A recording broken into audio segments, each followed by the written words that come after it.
report para sa meeting mamaya. Mamaya ang tanghali ng pasan ha. Opo ma'am, tinatapos ko na po ngayon.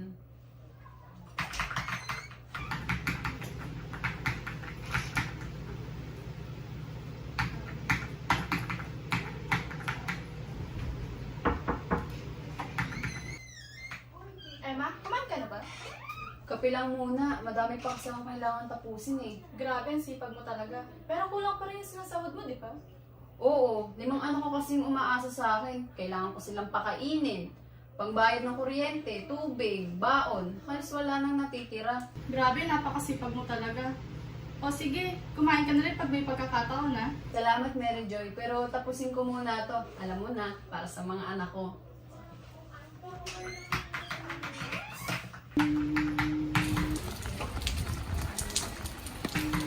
Uy, pre, tanghali pa lang ah. Wala ka bang asikasunod sa bahay? Bakit, pre?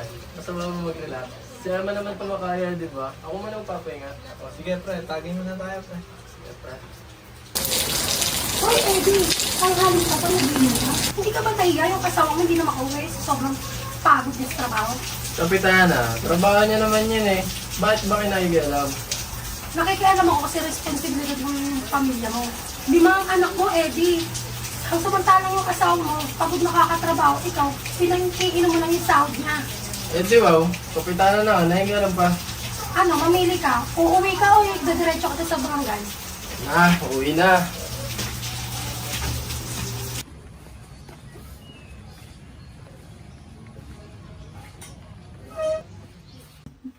Ma, nandiyan ka na ba na? Salamat anak.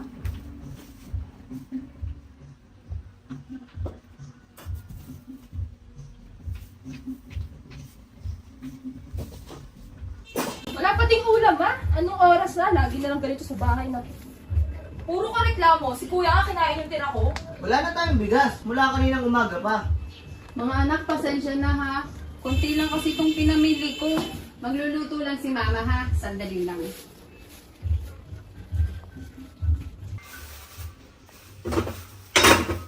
Eh di sana man lang nagsaing ka. Hindi ko trabaho yan. Tsaka wala namang bigas. Ano yung sasayin ko? Kahit man lang sana tinulungan mo yung mga bata. Ikaw yung nanay. Dapat ikaw yung nag-aasikaso sa kanila. Emma, nandiyan ka ba? Ay, Kapitana! Pwede ba ako pumasok saglit? Opo, Kapitana, pasok po kayo. Anak, buksan mo yung ventilador. Ay, nagtitiklop ka pala. Ang dami mo palang ginagawa. Opo, Kapitana, pero ayos lang naman po. Kaya alas lang po ako saglit. Sige, anak. Kamusta kayo ng asawa mo? Okay lang po, Kapitana. May kaunting pagtatalo lang po kanina. Di ba day off ngayon? Ba't ang dami mo pa rin ginagawa? Sanay na po ako, Kapitana. Saka wala na naman po ibang gagawa nito, hindi ako. Nakita ko yung asawa mo ha, nagiinom sa tindahan. Ay, nako. Sakit po talaga sa ulo yan si Eddie. Sige, mauuna na ako ha. Tinignan lang kita kung alis ka lang ba. Kung may kailangan ka, magsabi ka sa akin. Opo, Kapitana. Maraming salamat po. Salamat din. Ingat po kayo.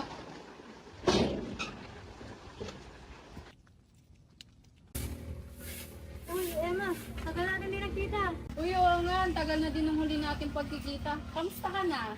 Okay naman. Ikaw, kamusta ka na? Ano yung pinagkakabalan niya? Eh, alam mo na. Bahay, bata, tsaka trabaho. Ganun ba?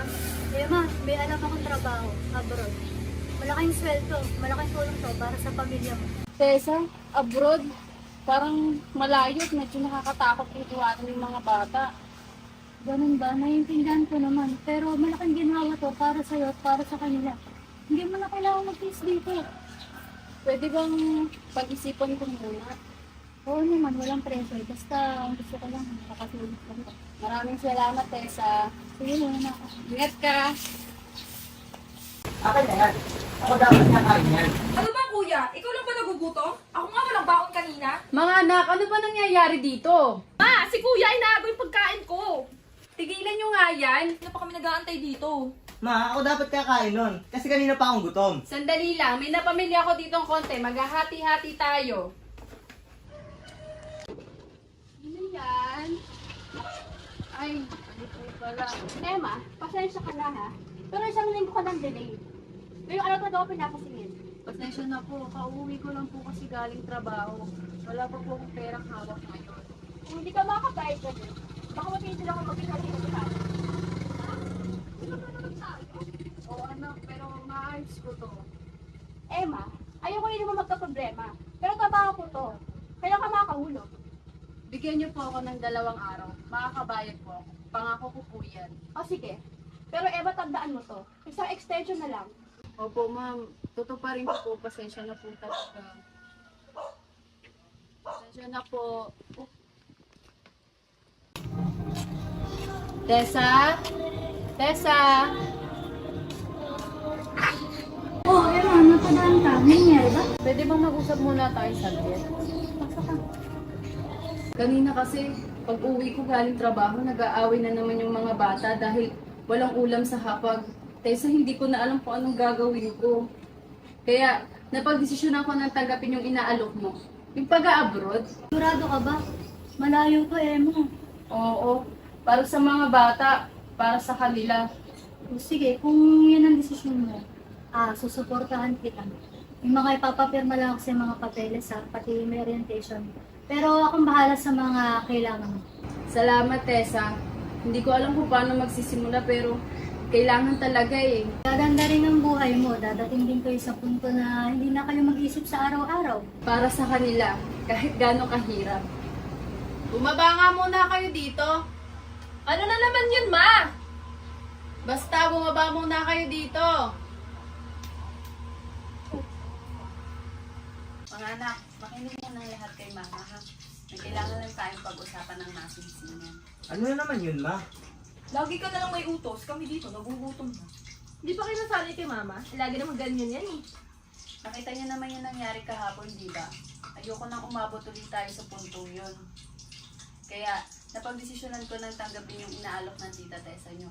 Yung pag-abroad, Abroad? Talaga ba? Ang drama naman. Ma, hindi ba pwedeng dito ka na lang? hindi ko to gagawin dahil lang gusto kong umalis. Gagawin ko to para hindi na kayo nagtatalo dahil lang sa nagugutom kayo. Para may pambaon kayo sa school. At para laging may pagkain sa hapag. Aalis ka na naman, ma? Tapos ano, kami dito naghihirap at nagugutom? So, alis ka talaga, Ma. Alam nyo, hayaan nyo na si Mama kung yun yung gusto niyang gawin. Oo anak, para sa inyo. Para sa lahat ng pangangailangan nyo. Okay, Ma. Basta wag mo kaming i-estorben habang wala ka. Ma, promise, huwag kang magpapagod dun ha. Promise anak, babalik ako. Mas matatag at mas kaya na natin. Kailangan ko nang umalis. Hindi ko to gusto pero wala akong choice. Ma, aalagaan mo yung sarili mo dun ha.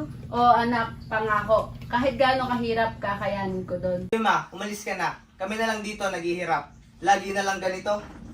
Ganito na lang palagi. Ikaw aalis, kami dito iiwanan mong nagugutom. Sige na, Ma. Kung gusto mong umalis, bahala ka na. Umalis ka na. Ganyan ka naman talaga eh.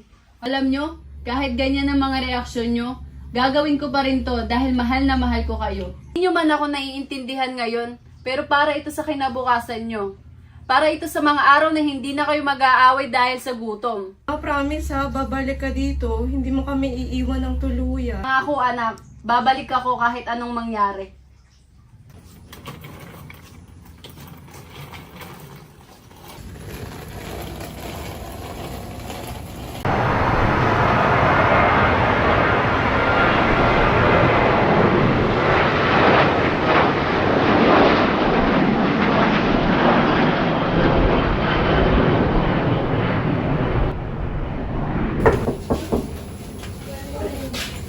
Ikaw si Emma, tama?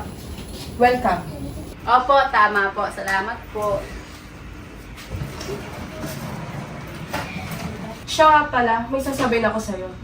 Dito sa bahay, walang palya. Lahat ng galaw mo dapat maayos at consistent.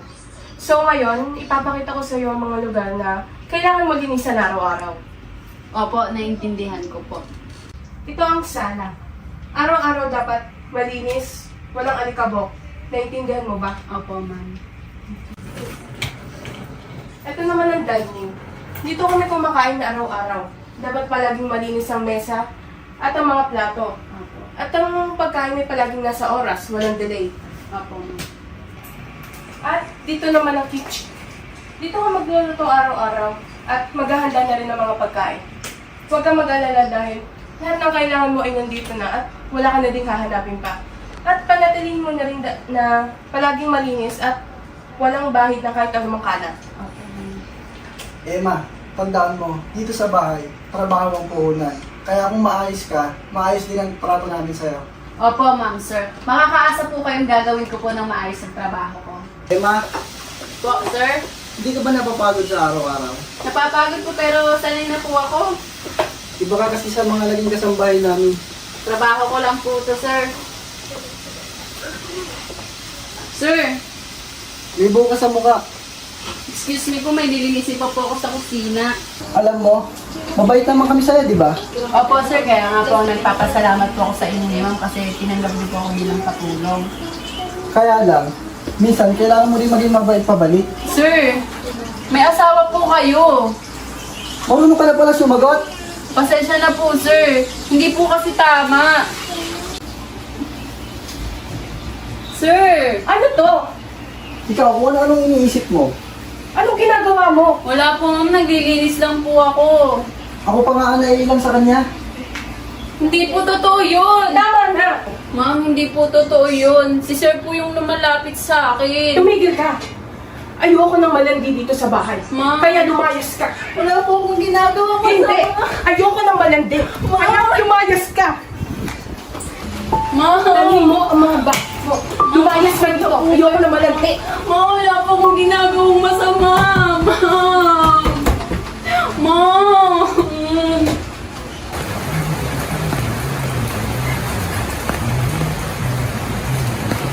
Miss, okay ka lang ba? Okay lang po. Pasensya na, pero parang hindi ka okay. Papalayas lang po kasi sa akin ng amo ko dahil po sa maling paratang. Ganun ba? May uwian ka ba ngayon? Wala po. Hindi kita kilala, pero parang ayok mo iwan ka dito ng ganyan ka. Akala ko po dati pag nag-abroad ka, mas giginhawa po yung buhay niya. Pero mali po pala ako. Mas mahirap po pala dito. Ganun talaga dito, hindi lahat ng umaalis. Swerte. Kung ganito rin lang naman po eh. Uwi na lang po ako ng Pilipinas. At least doon, kahit mahirap, kahit kinakapos po kami, kinakaya ko kasi nandun po yung mga anak ko. May uuwian ka ba ngayong gabi? Wala po, maghahanap pa po ako tapos uwi na rin po ako ng Pilipinas. Sa amin ka na lang. Doon ka muna magpalipas ng gabi. Maraming salamat po.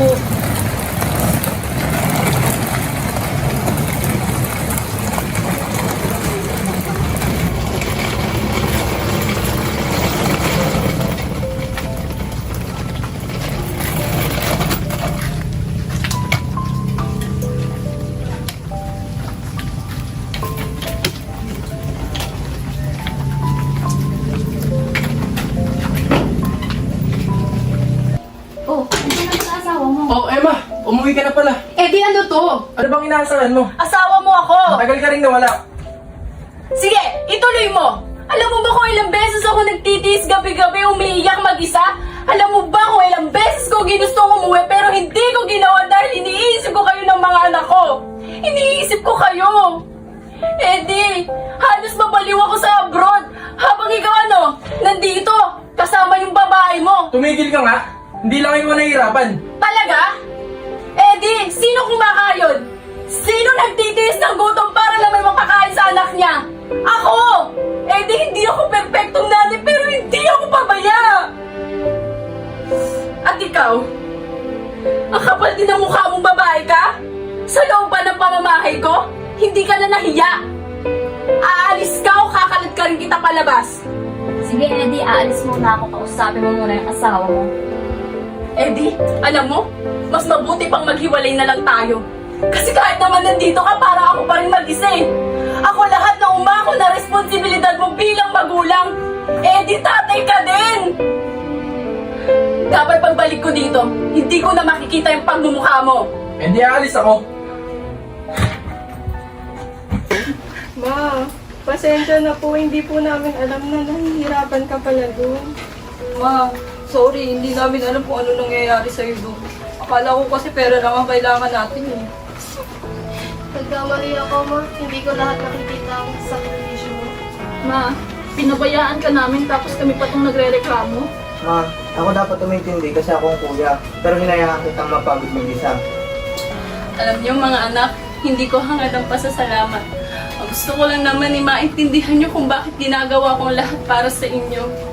Nanay ako, kahit mahirap, kahit masakit, kakayanin ko. Hindi ako pwedeng mapagod dahil kayo't kayo pa rin ang dapat kong unahin.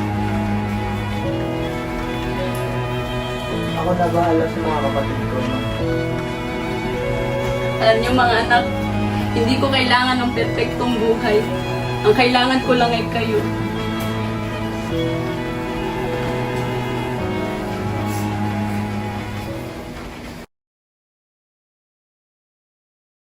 Thank you.